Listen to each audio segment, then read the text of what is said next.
Gracias, hermano Carlitos.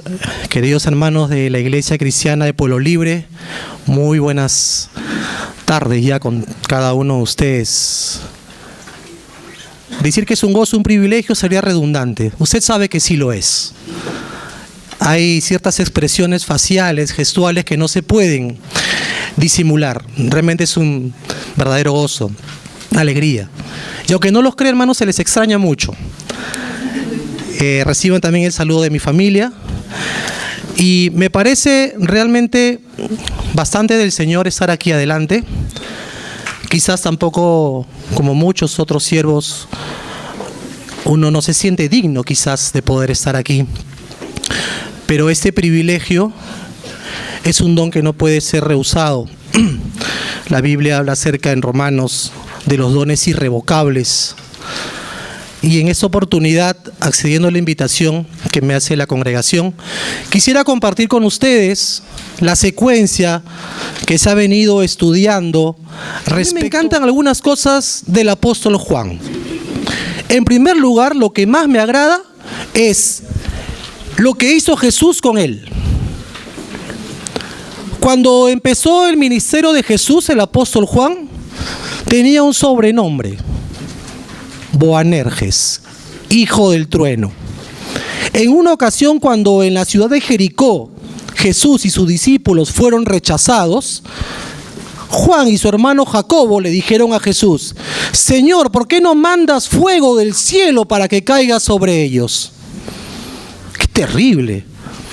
Ese mismo Juan Boanerges, hijo del trueno, fue el que en la epístola primera, el capítulo 4 y versículo 8 dice: el que no ama, no ha conocido a Dios. ¡Qué inmenso cambio! Y eso me anima, porque siendo así como soy, sé que el Señor tiene un propósito de cambiarme. Quiero empezar esta meditación, la cual la he titulado La certeza del cristiano. Quiero empezar con un poquito de historia del Perú. Esa historia que no está en los libros. Están algunos libros un poquito rebuscados. En el año 1824, 7 de septiembre, 8 de la noche, se entonó por primera vez el himno nacional del Perú en la voz de la digna señora Rosa Merino en el Teatro de Lima. Somos libres, seámoslo siempre.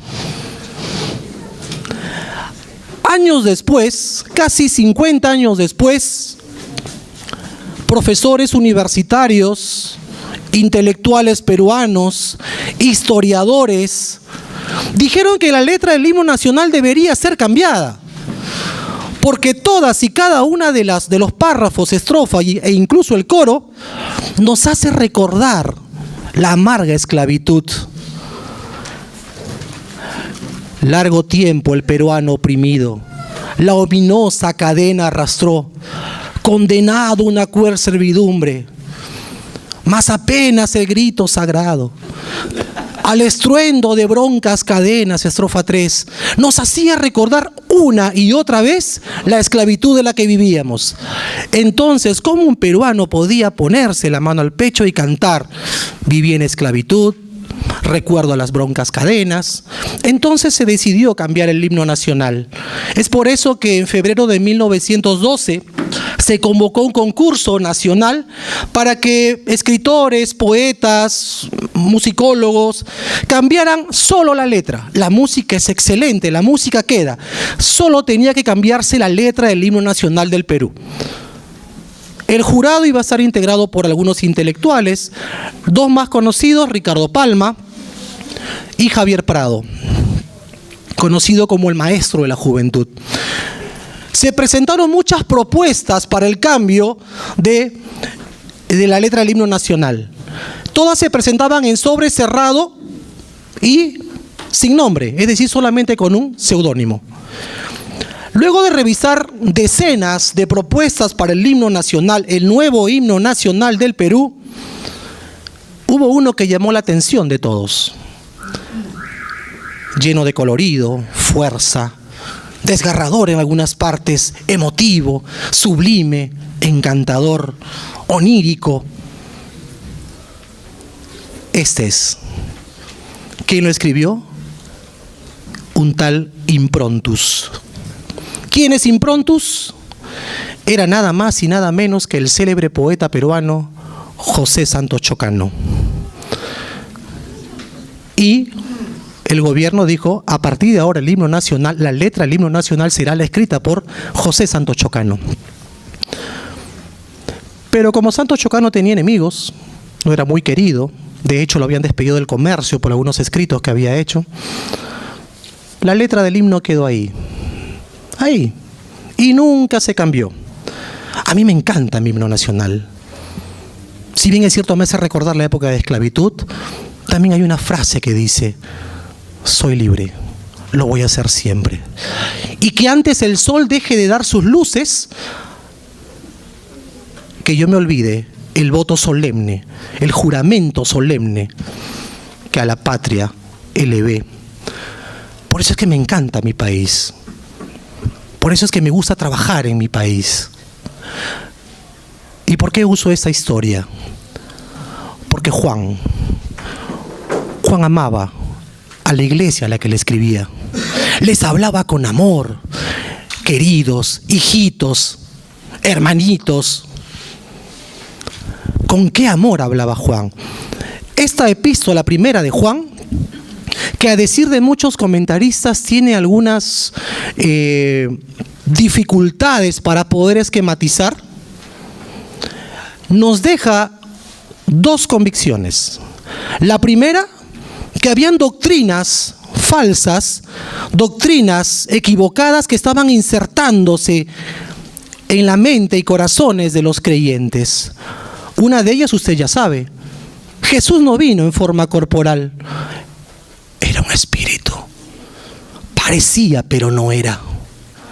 La otra que sí era una persona, pero que la presencia divina llegó con el bautismo y se fue en el momento antes que muera, porque Dios no puede morir. Esas dos enseñanzas que en cierta forma tenían su lógica, habían entrado. Entonces el primer propósito de la epístola de Juan era echar abajo esas enseñanzas que traían estos pseudofilósofos, esos pseudo hermanos, esos falsos maestros. Y la segunda, la que más me gusta, hacer de que el pueblo de Dios esté en comunión, en amor, en que vivan a gusto su libertad. Si bien es cierto, no eran peruanos, que digan somos libres en el amor de Cristo. Somos libres porque nos rescató de la esclavitud. A mí me encanta ver la comunión que hay en Pueblo Libre. Hoy me he quedado de verdad gratamente sorprendido de cómo varios hermanos compartieron después de la cena del Señor. La última vez que vine, 2, vi 3 por ahí, pero hoy han habido 4 hermanos. Me ha encantado eso. Hacer eso en comunión es agradable a Dios.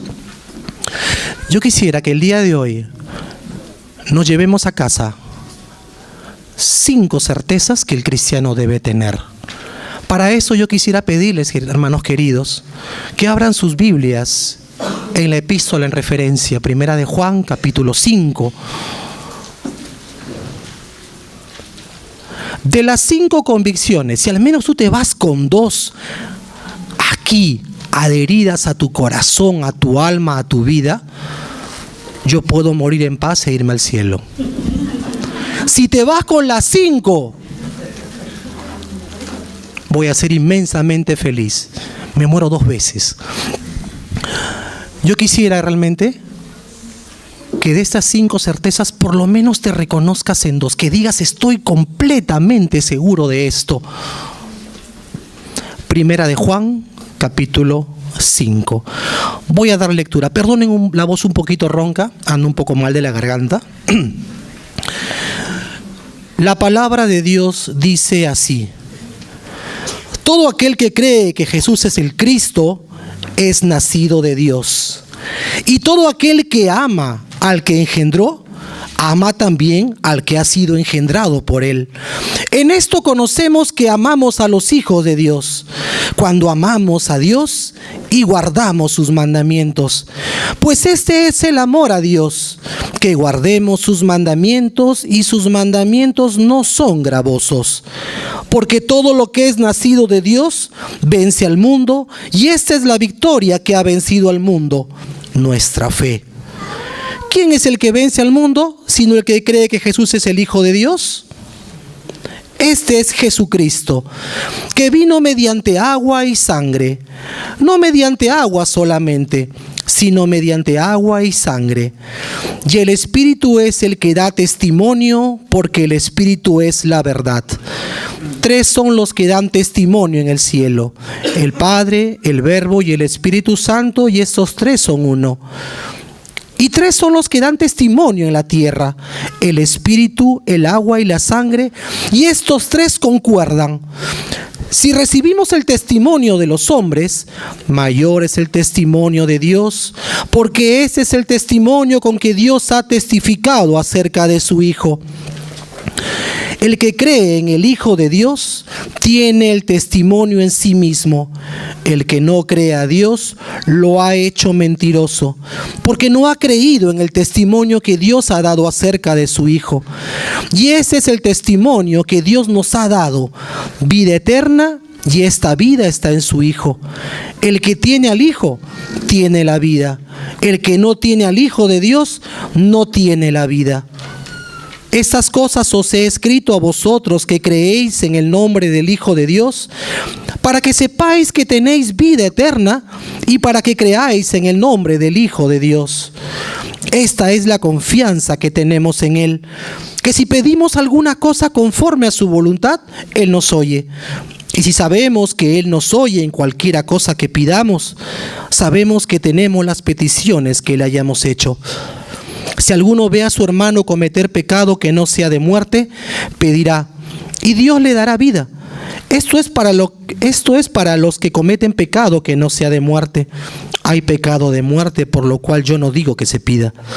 Toda injusticia es pecado, pero hay pecado no de muerte. Sabemos que todo aquel que ha nacido de Dios no practica el pecado, pues aquel que fue engendrado por Dios lo guarda, y el maligno no lo toca. Sabemos que somos de Dios, y el mundo entero está bajo el maligno. Pero sabemos que el Hijo de Dios ha venido y nos ha dado entendimiento para conocer al que es verdadero. Y estamos en el verdadero, en su Hijo Jesucristo. Este es el verdadero Dios y la vida eterna. Hijitos, guardaos de los ídolos. Amén.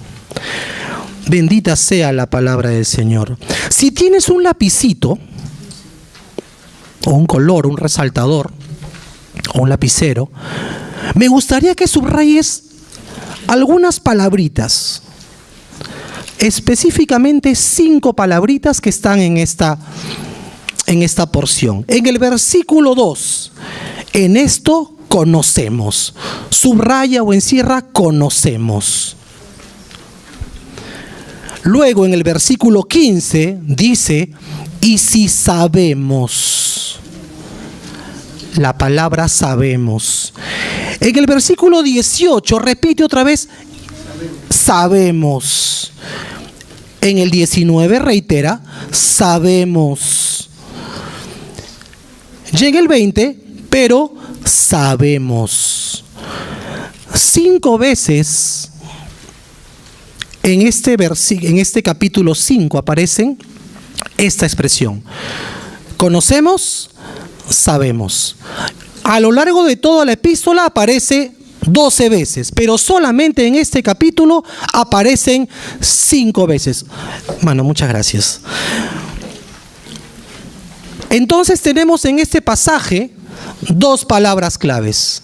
Conocemos y sabemos. En base a esas palabras clave es que yo quiero hacer una división con su respectiva aplicación.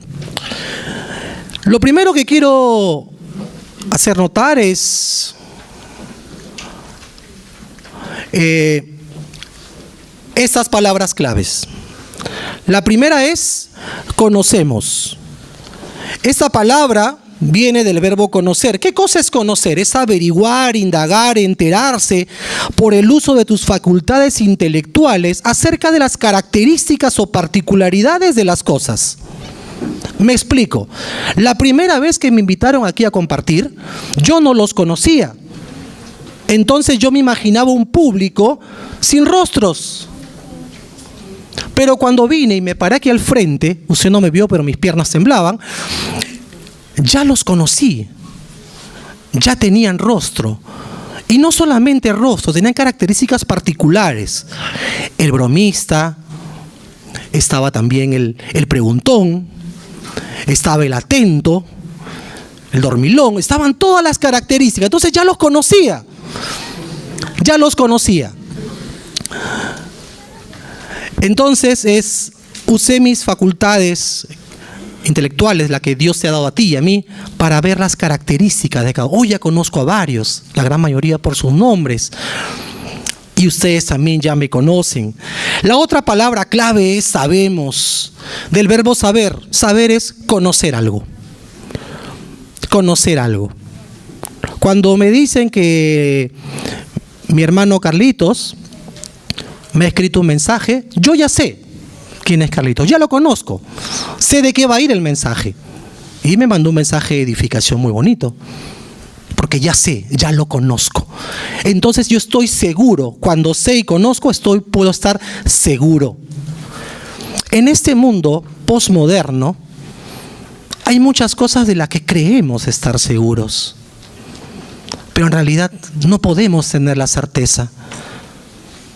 Muchas veces un te quiero no es tan sincero como parece. Últimamente el amor eterno dura solamente 1 año, pero sigue llamándose eterno. Nunca te olvidaré. 2 años después, me acuerdo de tu cara, ¿dónde te vi?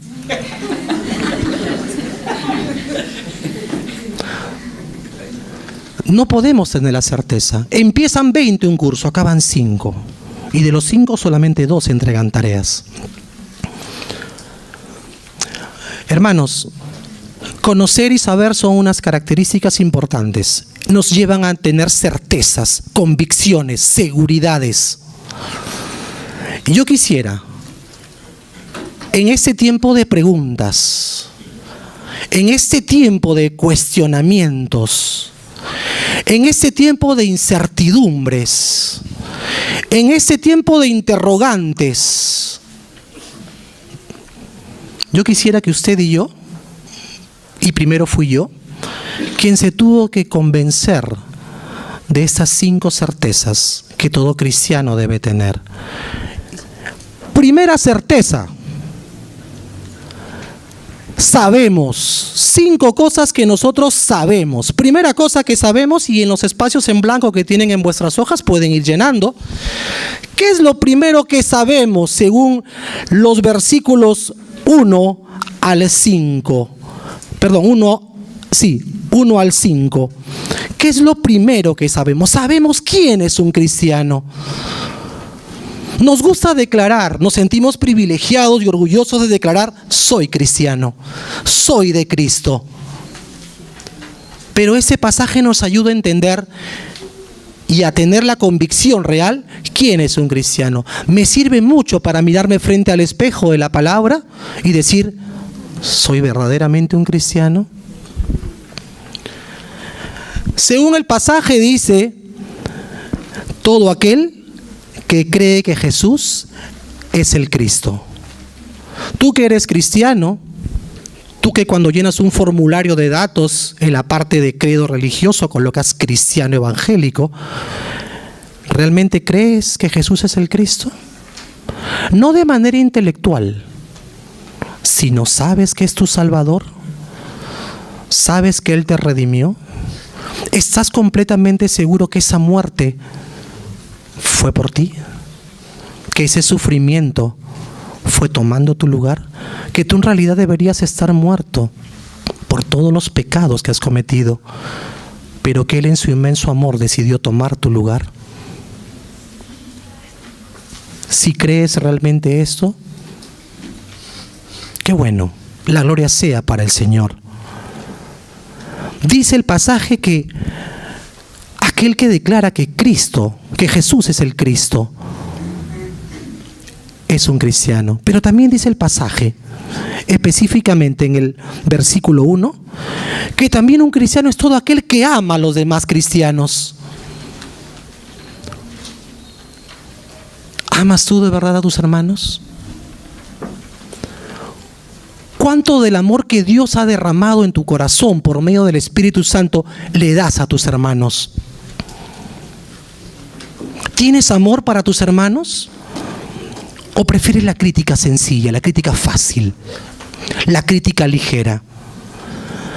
Para mí, no sé en la Biblia, pero para mí, parte del amor es cómo te diriges a tus hermanos.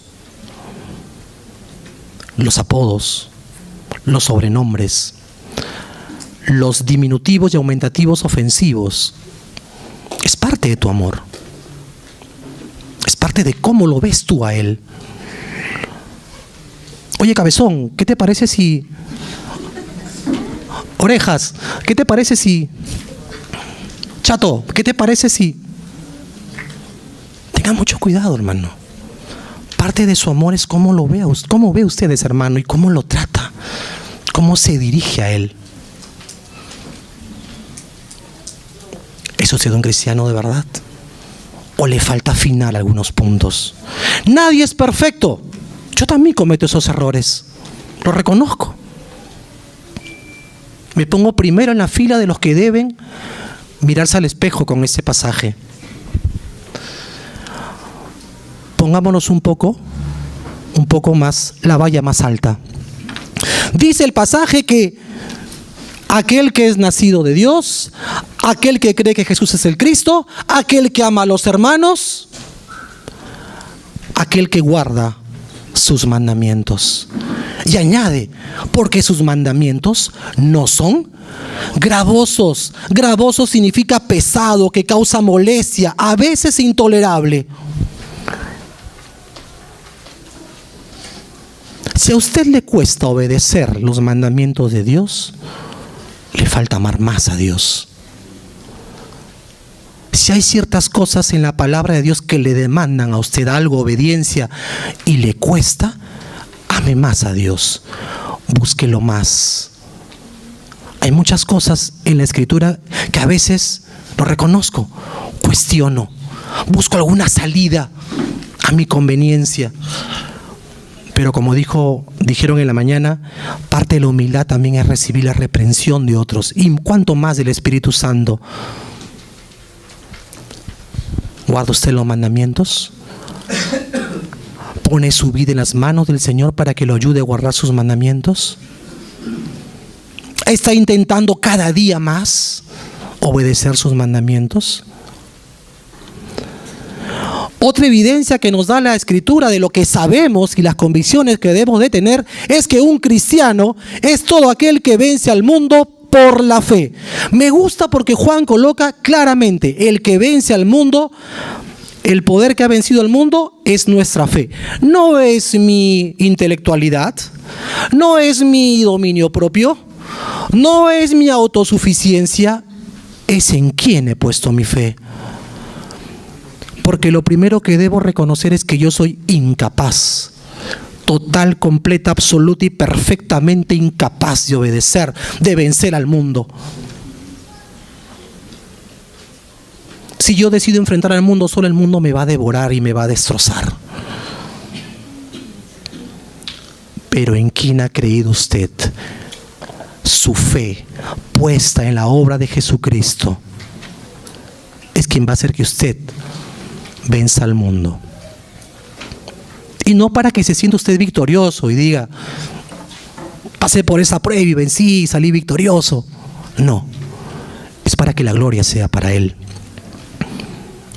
La gloria es para Dios, la bendición es para su iglesia y el testimonio es para los demás. Nunca se olvide eso. 4 evidencias de las que tenemos que estar convencidos para realmente medir qué tan cristianos somos. Ya lo dije aquí alguna vez, pero Mahatma Gandhi dijo alguna vez: me gusta porque los cristianos tienen un gran Cristo, pero Cristo no tiene buenos cristianos. Y no depende que pongamos o no manos a la obra, depende que nos pongamos en las manos de Él, que su fe sea la que empiece a obrar a partir de ahora. Primera convicción: sabemos si soy o no cristiano. Sabemos qué es o quién es un cristiano. Otra convicción, y creo yo que es la convicción capital, central, importante, medular de este mensaje, es la segunda convicción. Sabemos. ¿Qué sabemos? ¿Quién es Jesús? Para que la congregación viva en comunión y pueda desterrar toda enseñanza equivocada que todavía persiste y subsiste en nuestra sociedad, usted debe saber quién es Jesús. Me encantó el día de hoy quedarme en la clase Doctrina de Dios. Me voy con una idea muy hermosa de mi Dios creador y sustentador. Me voy con esa convicción. ¿Sabe usted quién es Jesús? Los creyentes de aquel tiempo pensaban que era una aparición. Otros pensaban que era un buen maestro. Solamente una persona que recibió la divinidad y luego se fue. Pero otros estaban seguros quién era Jesús, que vino en forma corporal. Hay muchos pasajes de la Escritura, por lo menos 8 o 9, que mencionan realmente la corporalidad, la humanidad de la persona de Jesús. Uno de ellos es Gálatas 4:4, no lo busque, se lo voy a decir. Dice que en el tiempo previsto por Dios, nació de mujer y nació bajo la ley. Así que no era ninguna apariencia, era corpóreo. En el camino a Emaús, cuando Cleofas y el otro acompañante realmente ven y luego del momento de enceguecimiento reconocen a Jesucristo, Él le dice: miren los agujeros. ¿Acaso un fantasma tiene huesos y carne?, le preguntó Jesús. Eso es en Lucas 24. ¿Acaso un fantasma tiene huesos y carne? Corpóreo.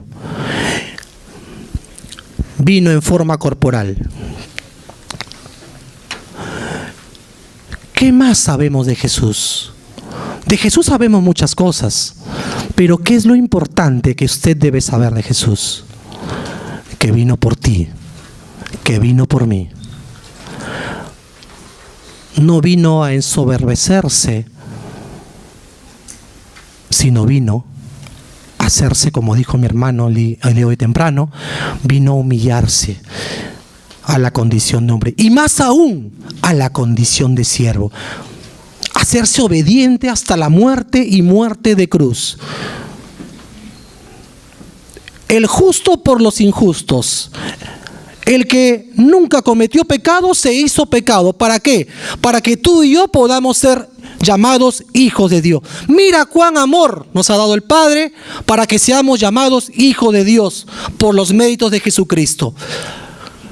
Si no sabes eso, hermano, si no lo vives en convicción, estamos jugando a ser cristianos. Reconoce dentro de ti, vuelve a tus orígenes, vuelve a tu primer amor, en cuando decías: gracias, Padre, por ese inmenso amor que has mostrado por mí, que sin merecerlo aún, que siendo como soy, que habiendo hecho lo que he hecho hace unas horas, hace unos días, hace unas semanas, aún así tú enviaste a tu Hijo por mí. ¿Quién soy yo? No importa quién eres, importa el gran amor de Dios hacia ti. A Él le importas mucho.